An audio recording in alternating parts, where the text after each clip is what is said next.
Muy buenas, ¿cómo están? Hoy ponemos el foco en la entrevista en la economía, en el empleo y sobre todo especialmente en los autónomos, porque en este pasado mes de marzo se cerró con un récord aquí en España de afiliados, de autónomos afiliados a la Seguridad Social. Para hablar de ello, de los autónomos, del empleo y sobre todo también de autónomos aquí en Vigo y comarca, tenemos al presidente de UPTA. Muy buenas tardes, Eduardo Abad. ¿Qué tal? Muy buenas tardes. Récord de autónomos, como veníamos diciendo, más de 3 millones, si no me equivoco, aquí en España de afiliados. ¿Cómo se han conseguido estos buenos datos? Bueno, es raro porque los autónomos, el crecimiento de autónomos es anticíclico. Siempre que hay una subida de asalariados, es decir, de trabajadores por cuenta ajena, normalmente no crecen la afiliación en el RETA. Esta vez resulta que ha crecido la afiliación por cuenta ajena, hemos batido récord y estamos batiendo récord de afiliación a la Seguridad Social de trabajadores, pero también estamos batiendo un récord nunca visto hasta ahora del número de autónomos afiliados a la Seguridad Social, más de 3.350.000.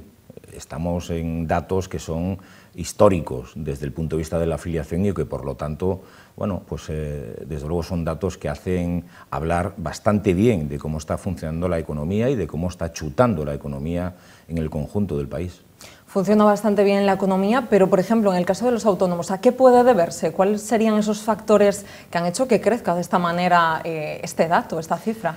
Bueno, fundamentalmente aquí hay dos aspectos distintos, ¿no? Y son los autónomos de alta cualificación, los autónomos de las ramas sanitarias, los autónomos de ramas profesionales muy cualificadas que están prestando servicios para otras empresas. Es decir, si bien es cierto que hay empresas que están contratando más trabajadores por cuenta ajena, también hay empresas que están percibiendo servicios de profesionales autónomos que están subcontratando parte del volumen de trabajo, parte de su trabajo, a trabajadores autónomos. De ahí que las ramas, por ejemplo, sanitarias, las ramas de técnicos cualificados, hablamos también de ingenierías, licenciados en Derecho, todo lo que son licenciaturas, sí, son las que están subiendo el estado, el número de las personas trabajadoras por cuenta propia en el RETA y son los que están tirando hacia arriba del RETA, que al fin y al cabo es un poco lo que todos deseamos, menos comercio,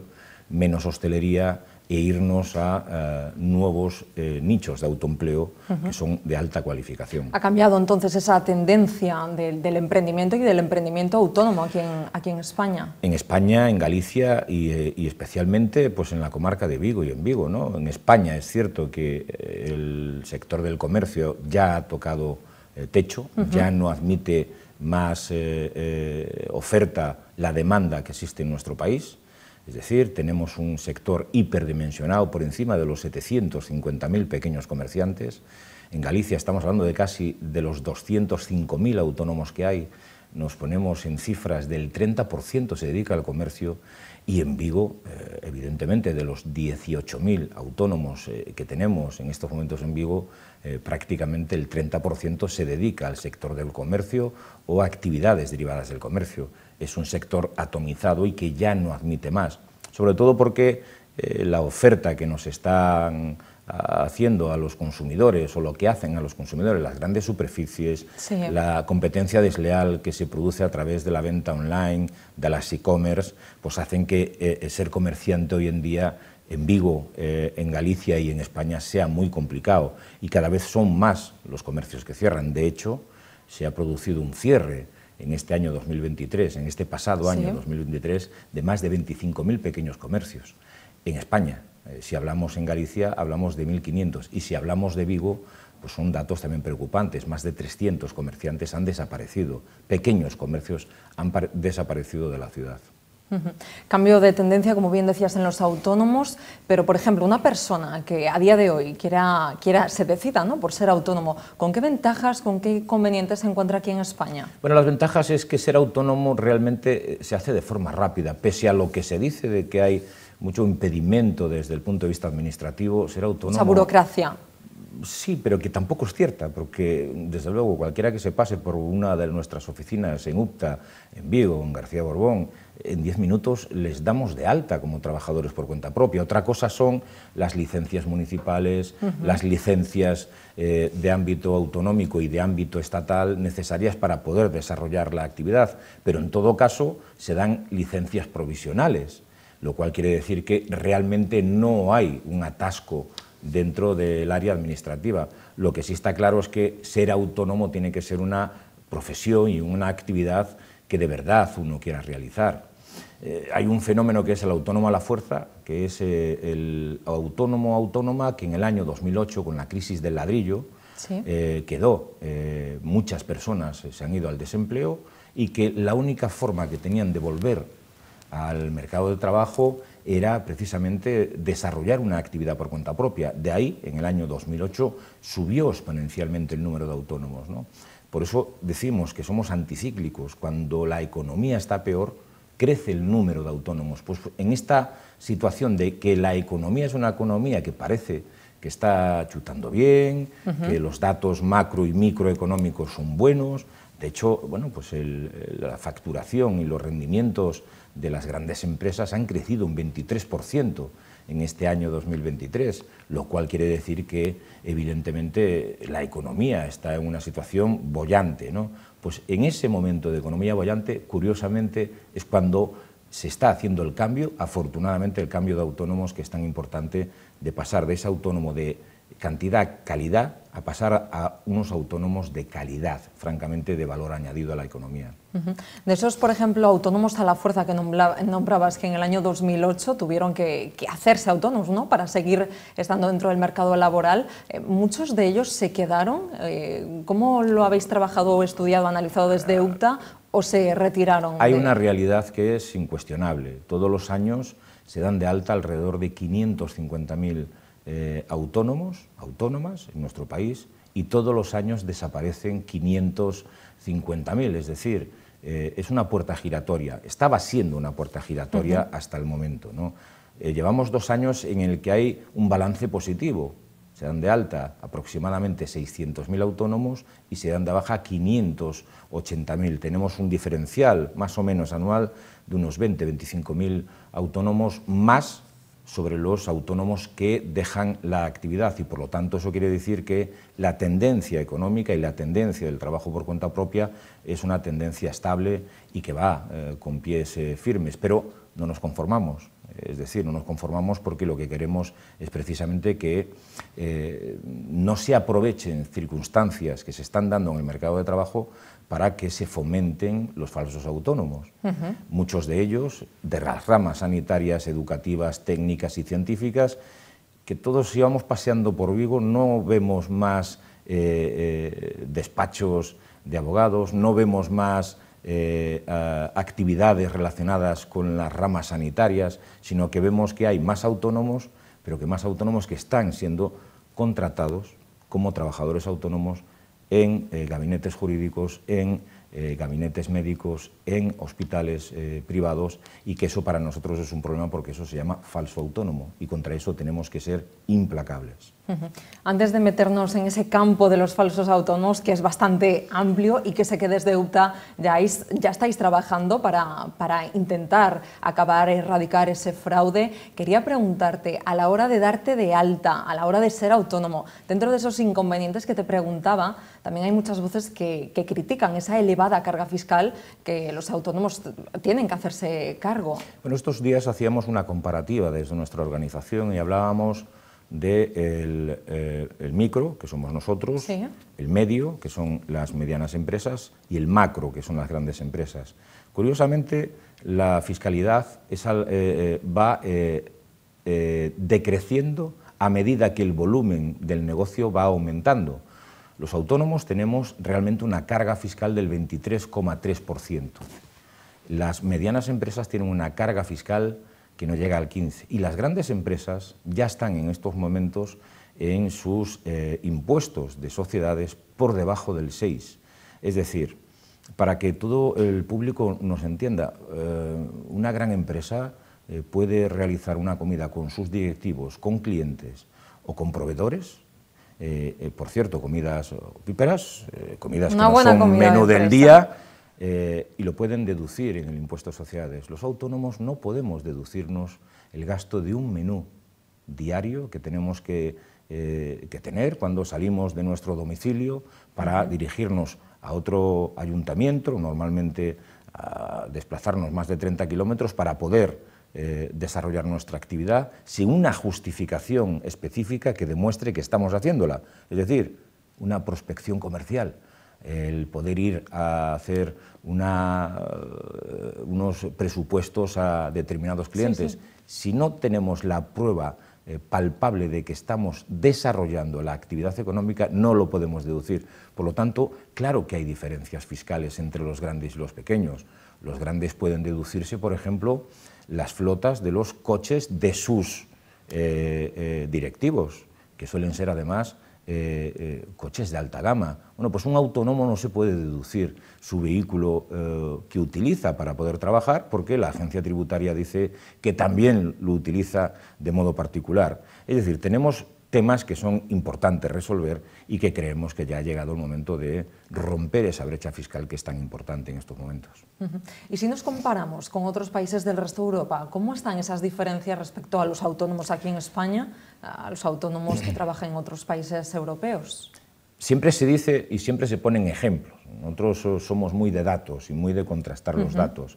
Cuando hablamos de los autónomos alemanes, franceses, italianos, hablamos de los autónomos en el Reino Unido, siempre se dice que no pagan impuestos. No es cierto, pagan impuestos y tienen una tasa impositiva de casi el 40%. Siempre se dice que tienen una protección social, pues no es cierto. Un autónomo en Alemania tiene que pagarse sus medicinas, tiene derecho a la salud, a la vigilancia de la salud universal, pero sin embargo no tiene un sistema que le permita tener una incapacidad temporal, una incapacidad permanente, que tenga una contingencia común de un simple resfriado o un accidente de trabajo. No existe ese nivel de protección social, pero no existe ni en Alemania, ni en Francia, ni en Italia, ni en Inglaterra. De hecho, nuestro sistema de protección social es un sistema que está siendo observado por toda Europa porque quieren los países miembros trasladarlo a su población y, evidente, a su tejido productivo. Y bien es cierto que en estos momentos ya nuestra organización está trabajando en un foro en el ámbito europeo para poder enseñar, de alguna manera, nuestro sistema de protección social, el que tenemos los autónomos y las autónomas, al resto de Europa, porque es ejemplar y el resto de países miembros de la Unión Europea quieren adoptarlo para ellos como un sistema que es el verdaderamente importante y el que cubre las necesidades de un colectivo tan importante como es el de los autónomos en el conjunto de Europa.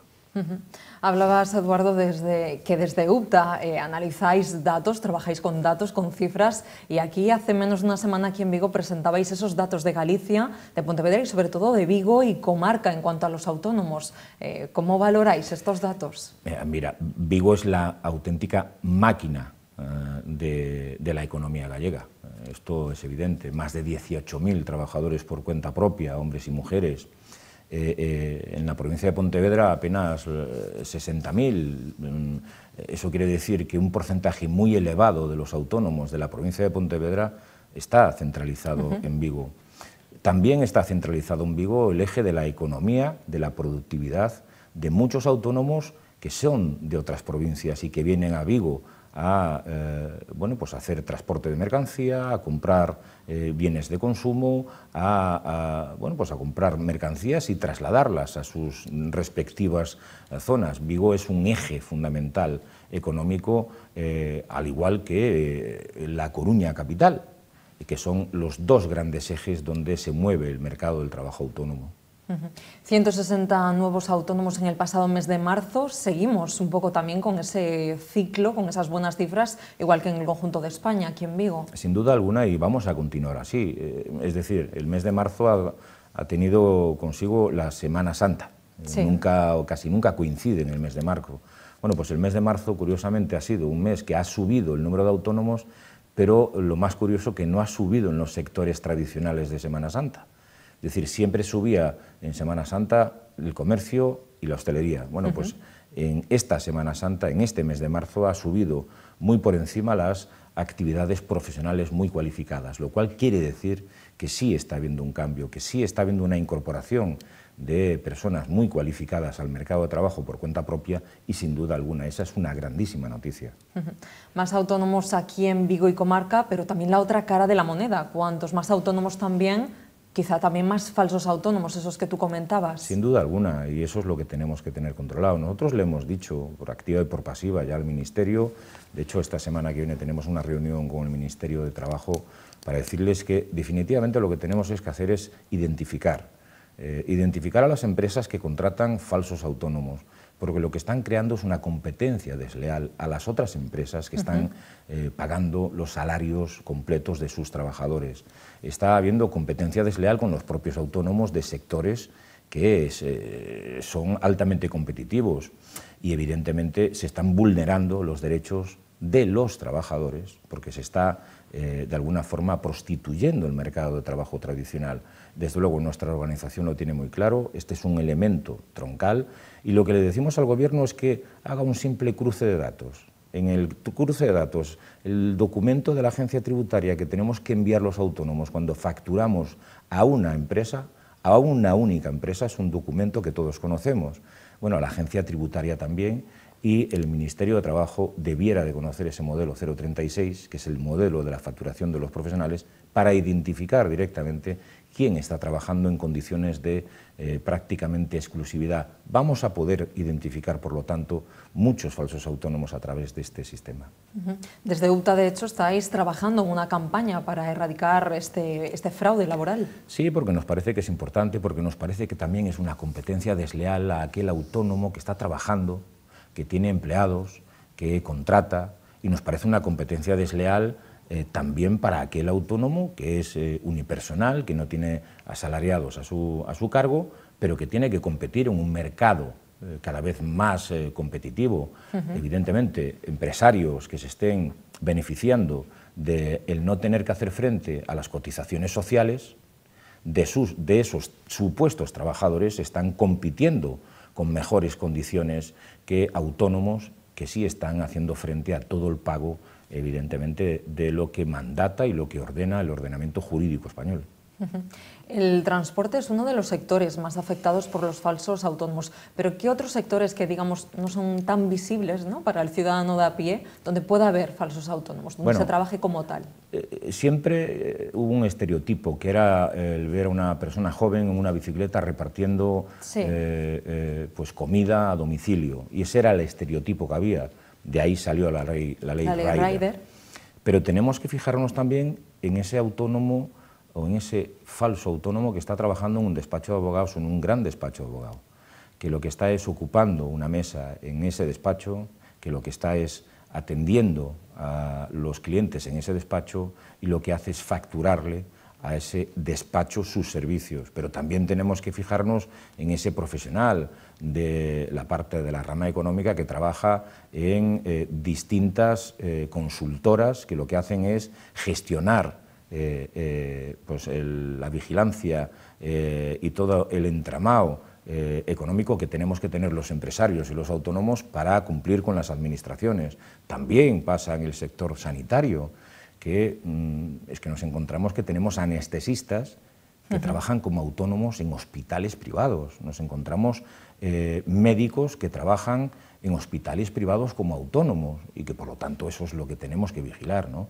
Vigilar que esas personas estén en unas buenas condiciones, pero sobre todo que dejen de tener una competencia y hacer competencia desleal, no solamente a quien legítimamente está desarrollando su actividad, sino que también nos está haciendo un flaco favor a la economía de la caja única de la Seguridad Social.